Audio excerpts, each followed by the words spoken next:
So I say, you know what, let's better protect each other. So we hiba each other to protect each other.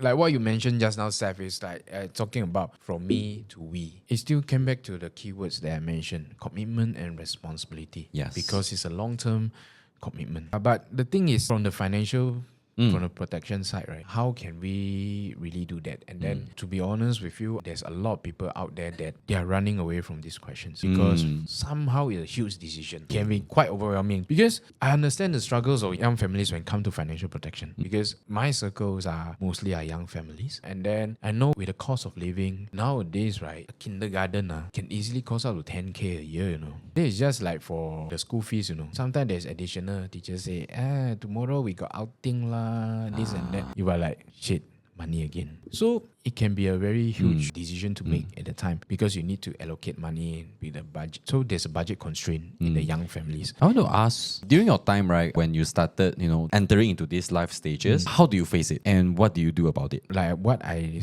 mentioned just now, I'm looking at my priority because I don't have much debt. That's why life insurance for me, I don't need that much at the moment. I'm looking at what is the income loss if I cannot work anymore. Yes, that's why you focus a lot more into the critical illness. Yes, and then my risk assessment is at this current stage, at this time, what is the most crucial? That's why I focus on my critical illness first because I don't have children yet. But at the same time, it also doesn't stop me from preparing just in case. So the question is, what if when I doing my financial planning, and then at the end of the day, is it a huge decision to make? Actually, not really. When you started planning, it doesn't felt as overwhelming. But when you are like avoiding it, okay, I was at the point that stuck there. We are very committed already at that time. Then we started to plan for buying houses together, investing in another new property together. I was like, hey, I'm supposed to do that because that time I'm already an agent. So I was like, oh, I'm supposed to do this already. But I did escape from it for I think like a few months until we have to sign the S&P already. No choice already. Then 1 week before that, I talked to him. So what happened is that although share but like not share, so I say, you know what, let's better protect each other. So we hiba each other to protect each other. So that was my experience. And later on, I think when we